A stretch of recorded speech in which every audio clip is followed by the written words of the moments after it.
مخلل الخيار السريع. يعتبر مخلل الخيار من أكثر الأطباق الجانبية شهرة، حيث يقدم إلى جانب معظم الوجبات الرئيسية لفتح الشهية وموازنة النكهة عند تناول الوجبات الغنية بالدهون. يقدم مخلل الخيار بجانب الوجبات الرئيسية الثلاث على حد سواء، ومن الممكن تحضيره في المنزل بشكل بسيط وسهل. ومن خلال هذا الفيديو سأقدم لكم بعض الطرق البسيطة لتحضيره كمخلل الخيار بالخل وبالثوم. طريقة مخلل الخيار السريع.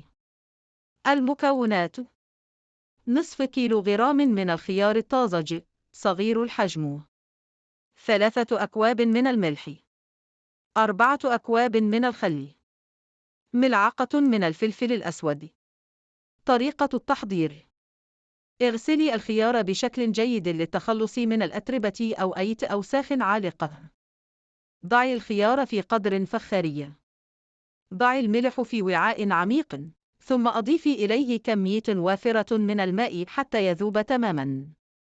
ضعي الخيار في المحلول الملحي، ثم غلفي الوعاء، واتركي الخيار منقوعاً لمدة 3 أيام. أخرجي الخيار من المحلول الملحي، واغسليه بالماء أكثر من مرة. ركبي الخيار في برطمان زجاجي. ضعي الخل والفلفل في قدر من ستانلس ستيل، وضعي القدر على النار حتى يغلي الخل، واتركيه لمدة 5 دقائق على النار. أزيلي القدر عن النار، واتركيه حتى يبرد قليلاً، ثم أضيفي الخل إلى الخيار، مع مراعاة أن يغمر الخيار ويزيد قليلاً عن سطحه. أغلقي البرطمان بإحكام، واحفظيه في مكان جاف لمدة 2 شهرين حتى ينضج. مخلل الخيار بالخل الأبيض. المكونات: نصف كيلوغرام من الخيار صغير الحجم، نصف كوب من الخل الأبيض، 3 ملاعق صغيرة من الملح، كوبان من الماء. طريقة التحضير: اغسلي الخيار بشكل جيد. جففي الخيار باستخدام منشفة نظيفة.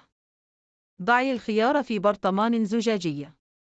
ضعي الملح في وعاء صغير، وأضيفي إليه الخل، ثم حركي الخليط حتى يذوب الملح. اسكبي مزيج الملح والخل فوق الخيار. أضيفي كمية الماء إلى الخيار بحيث يغطي الخيار بشكل كامل. أحكمي إغلاق البرطمان، واحفظيه في مكان جاف لمدة أسبوع حتى يصبح المخلل جاهزاً للتقديم.